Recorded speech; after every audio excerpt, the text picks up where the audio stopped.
માતાજી, જય રાજપૂતાના, જય ભવાની। હવે અમને એમ હતું કે જોર સુધી પહોંચવાનો ટાઈમ નહીં આવે, પણ સમય બાકી ગયો છે જોહર સુધી પહોંચવાનો। અમે 2 દિવસ આપેલા, એ 2 દિવસ આજે પૂરા થાય છે, એટલે કાલે અમારે જોહર કરવાનું ફાઇનલ છે।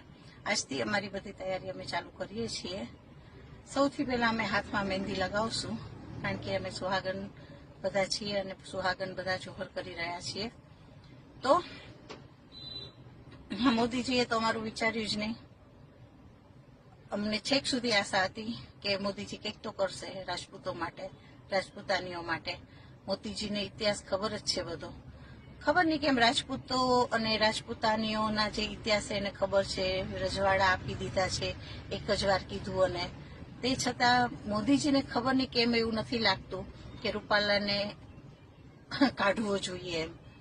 ખબર નહીં, અમને પોતાને વિચાર આવે છે કે રૂપાલામાં એવું શું છે જે મોદીજી એને કહી નથી શકતા, મજબૂર છે, કે હવે તો એવો વિચાર આવે છે કે પોલમપોલ હશે જેના હિસાબે મોદીજી દબાતા હશે રૂપાલાથી, કે કંઈક તો એવું હશે જેનાથી મોદીજી રૂપાલાને કહી નથી શકતા કે કાઢી નથી શકતા।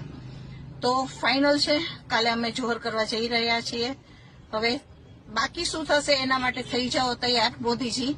અને પાટીદાર ભાઈઓ, તમારો પણ ખૂબ ખૂબ આભાર કે તમે અત્યારે અમારા સપોર્ટમાં છો, અને તમે અમારા જવતરિયા ભાઈ છો એ કહીને તો તમે ખૂબ જ અમને ખુશ કર્યા છીએ કે તમારા જવતરિયા ભાઈ છે પછી શું વાંધો છે, એવા મેસેજ મને ઘણા બધા આવ્યા છે।